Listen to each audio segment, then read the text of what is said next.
지방자치의 시작은 지난 1995년 6월 27일 실시된 제1회 전국 동시 지방선거였습니다. 주민들이 직접 도지사와 시장, 군수, 지방의원까지 선출하면서 실질적인 자치권을 확보한 겁니다. 30년 전 강원자치도는 춘천시와 춘천군이 통합하는 등 8개 시군이 4개 시로 합쳐지면서 지금의 18개 시군으로 출범했습니다. 강원도 인구는 지방자치가 시작된 1995년 153만 명에서 현재 151만 7,700여 명으로 10,000명 이상 줄어든 상황. 30년 전부터 지금까지 줄곧 도내에선 원주시 인구가 가장 많고 양구군이 가장 적습니다. 강원도청 예산도 지방자치 시작 이후 30년간 10배 가까이 껑충 뛰었습니다. 도청 세출 예산은 1995년 7,414억 원에서 올해 7조 8,058억 원으로 증가폭이 10배에 달합니다. 그만큼 강원도의 재정 규모와 권한 모두 강화됐다는 얘기입니다. 무엇보다 지방자치 탄생으로 주민들의 정치적 권리가 강화되고 주민 참여 중심의 행정 서비스가 확대된 점이 큰 성과로 꼽힙니다. 지방행정의 주요 고객이 됐고 또 관과 같이 협력하는 관민 파트너가 됐고 이렇게 해서 지역의 주인이 되기 시작했다는 것이 첫 번째 성과고요. 강원도는 특히 지난 2023년 6월 특별자치도 출범으로 농지와 산림 등 4대 규제를 걷어낼 수 있는 권한을 갖는 등 진정한 자치권 확보를 위한 발판을 마련했습니다. 많은 규제를 풀고 정책의 자유를 획득했기 때문에 앞으로 30년, 지난 30년에 비해서 획기적인 변화를 가져오도록 새로운 30년을 준비하겠습니다. 한편 지난 2022년 1월 지방자치법 전부 개정안 시행으로 특례시 설치 등 자치단체의 자치권이 일부 확대됐지만 아직도 중앙에 많이 집중된 권한과 재정의 지방 이양은 풀어야 할 과제입니다. 지원뉴스 최경식입니다. 네, 오늘 주민뉴스는 지방자치 30주년의 성과와 과제에 대해서 짚어보도록 하죠. 최경식 기자, 어서 오세요. 네, 안녕하세요. 자, 지방자치제가 시행된 지 올해가 30주년이 되는 해군요. 네, 지방자치는 지방의 행정을 지방 주민이 선출한 기관을 통해 처리하는 제도입니다. 그 시작은 지난 1995년 6월 27일 실시된 제1회 전국 동시 지방선거였습니다.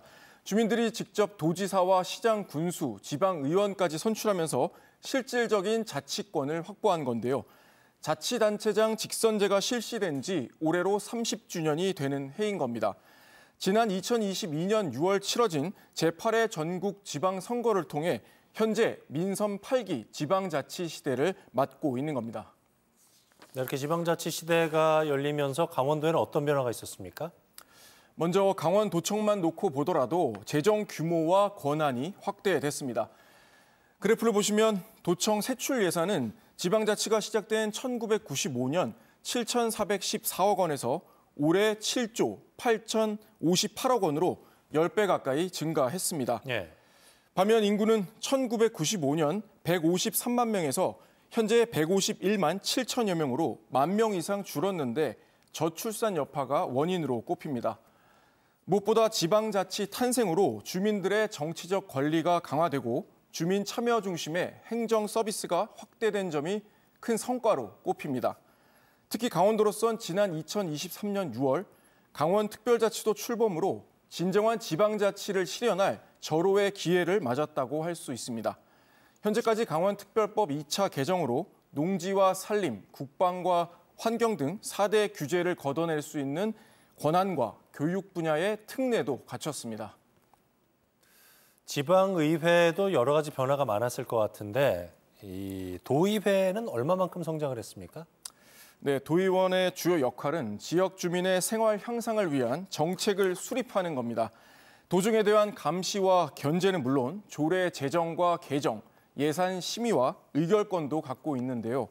민선 1기 도의회부터 4기 때까지만 해도 집행부가 제출한 안건에 대한 의회 부결은 한 건도 없었습니다.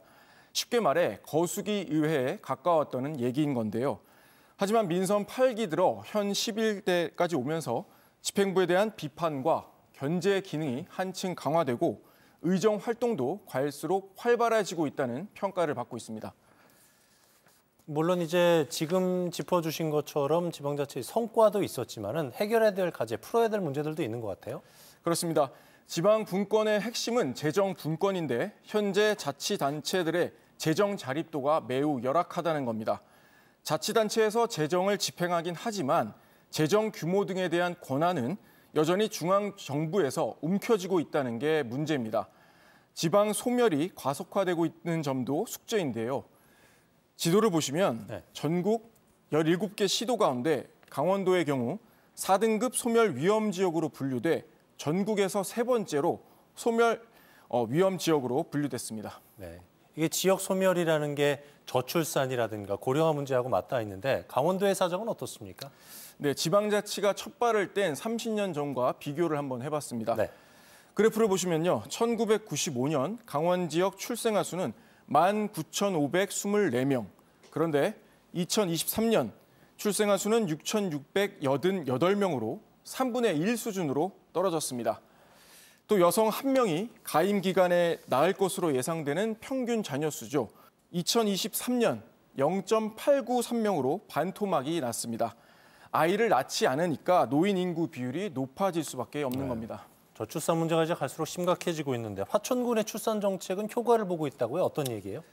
네, 화천군도 고령화는 심각하지만 네. 합계 출산율이 1.27명, 평균 출산 연령도 32세로 전국 최상위 수준입니다. 인구 절벽에 맞춰 육아와 돌봄, 교육을 최우선 정책으로 세워서 파격적인 지원책을 펴온 결과인데요. 지역 여건에 맞는 사업 계획을 짜고 적절한 예산을 투입할 수 있을 때 인구 정책의 효율도 극대화되는 셈입니다. 이게 출산율이 하락하면서 지방대학 붕괴로까지 이어지곤 하는데 대학 통폐합은 그간에 얼마나 진행이 됐어요? 네, 도내 통폐합은 2000년대에 들어 과속화되고 있습니다. 2006년 삼척대와 강원대 통합에 이어서 2007년 강릉대와 원주대, 2012년에는 동우대와 경동대가 잇따라 통폐합됐습니다. 2018년에는 사학비리로 몸살을 앓던 한중대가 폐교됐고 2020년에는 상지 영서대와 상지대가 통합, 지난해에는 강원 관광대가 폐교됐습니다. 현재는 강원대와 강릉 원주대가 내년이죠. 메머드급 국가 거점 국립대로의 대통합을 추진하고 있어서 관심이 모아지고 있습니다. 지방자치가 출범한 지 30년 됐지만 해결해야 될 과제들이 많군요. 강원도 입장에서는 특별자치도의 권한을 잘 활용해야 되겠어요? 맞습니다.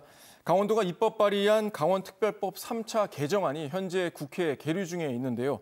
강원특별법을 활용한 강원도의 지방자치 활성화 전략과 앞으로의 과제는 잠시 후 지원 8시 뉴스에서 전해드리도록 하겠습니다. 네, 지금까지 주민뉴스 최경식 기자와 함께 얘기 나눴습니다. 잘 들었습니다.